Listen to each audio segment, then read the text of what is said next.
Good morning, viewers. We are in a studio again with the Cosmos Neto to examine a few things, and we want to look at politics of betrayal and place Raila at the center of it. So we want to use this opportunity to hear the voices that says Raila's betrayal isn't much and it doesn't affect him politically. Karibu, Mr. Neto, and tell us what you think about the topic of the day. Well, thank you, Mr. Bisai. First, I would like to start my discussion defining the term betrayal, because betrayal is just betrayal. Even Jesus was betrayed by the most close people he trusted.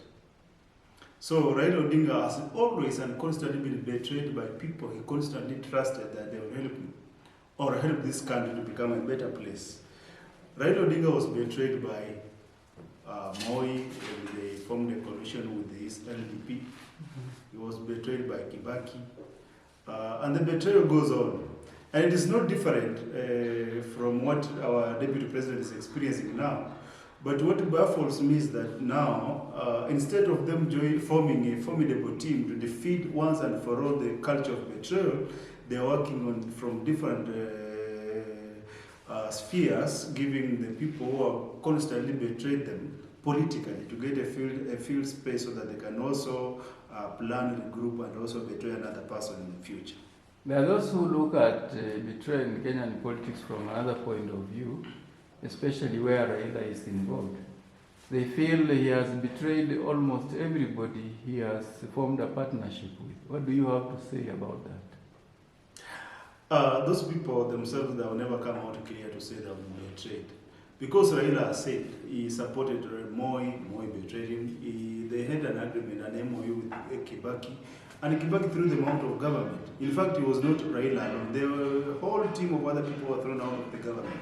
So if there's anyone who feels that Raila betrayed him, then he should do justice to this country and come out and say, you see, we had this pact with Raila, and Raila betrayed me at the last minute. But so far, there's nobody who has ever come out and shown that he has been betrayed by Raila Odinga.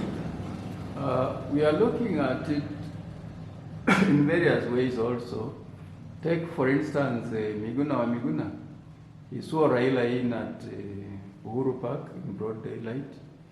And a few weeks later, Raila was on the stairs of Harambee House shaking hands with his arch enemy.